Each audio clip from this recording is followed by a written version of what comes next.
everybody, welcome to Young Bull Finance. And before I get into the video, thank you to all the people that have been liking my videos and subscribing. I've been getting a lot of support recently, and please continue to keep it up. Like this video, subscribe to my channel. I appreciate it a lot. It helps me out, a small creator, a whole lot, so thank you. And also an update, my portfolio is in the $2,000 range. I currently have a 17% yield over the last 3 months, plus $286.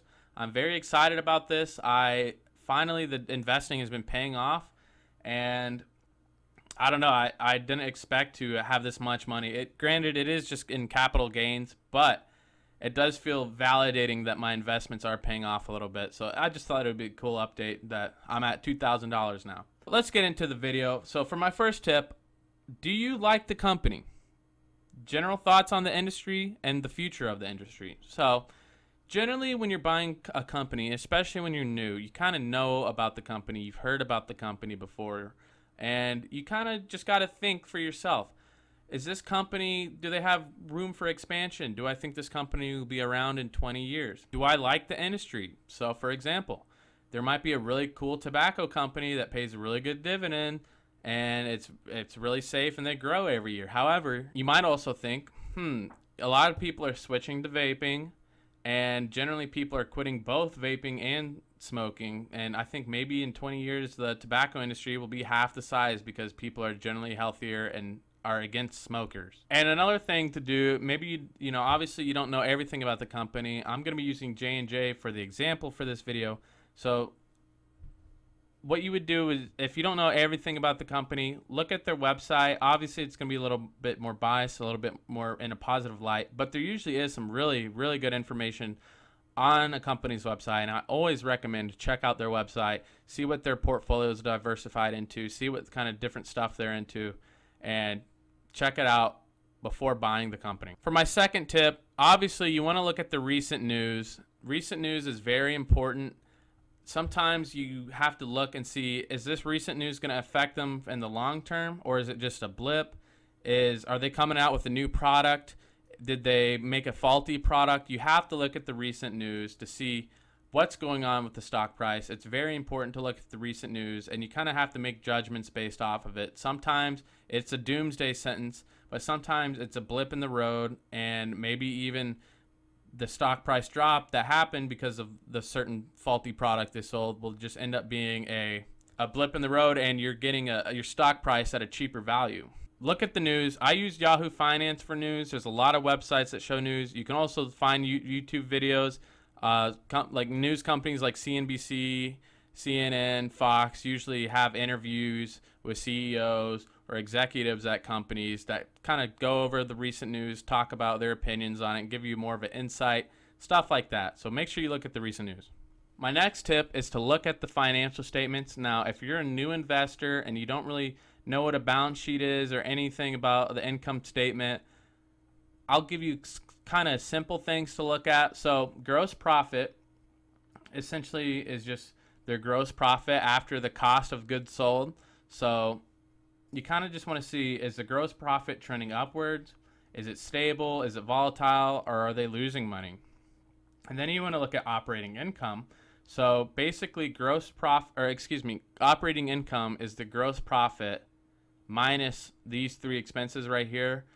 And you just want to see, is their operating income going up? Obviously, sometimes revenues are going up and operating income isn't. So you want to make sure the operating income is going up. Then you can look at the balance sheet. Now, the balance sheet doesn't tell the full story on things.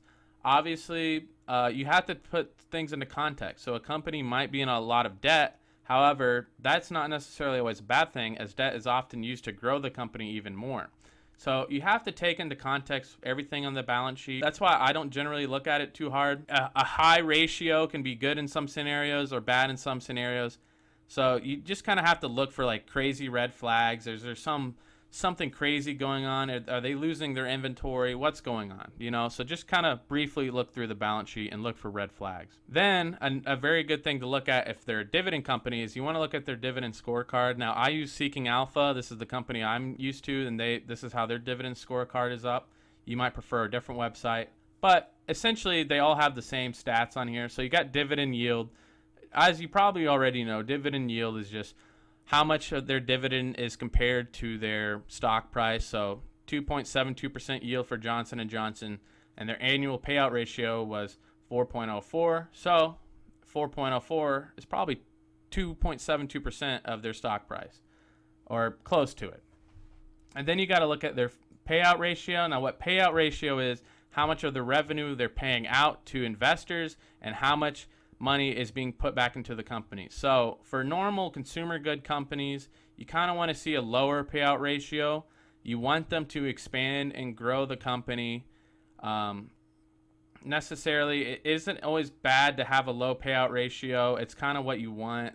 That just means they're growing the company. Now, certain companies like real estate companies have higher payout ratios, and that's completely normal. That just means they don't have to reinvest as much.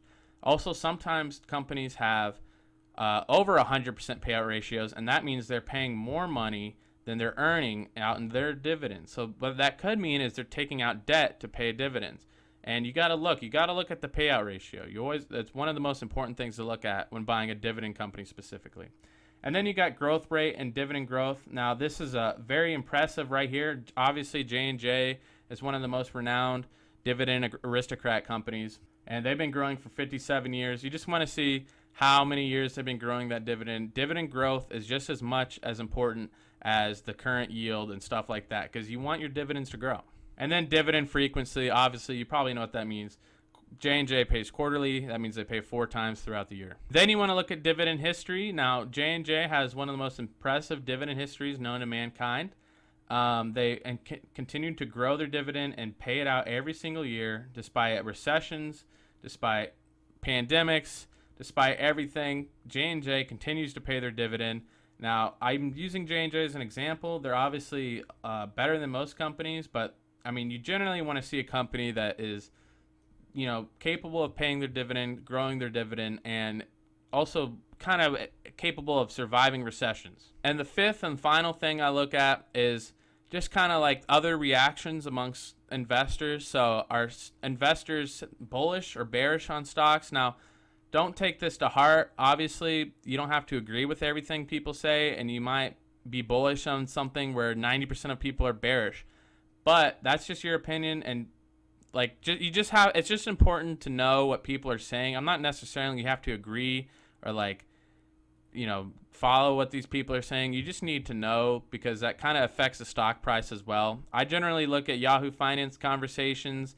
I look at my YouTube comments too, and I look at other YouTubers' YouTube videos. YouTube's a very important resource. So just kind of look at this stuff. Don't take it to heart. It's just good to know what other people think of the stock. So anyways, that's the video, guys. Thank you so much for watching, and thank you again for all the support on my channel. Please leave a comment below what you think of my tips, and like the video, subscribe to the channel. I appreciate you guys a lot, and I'll see you tomorrow.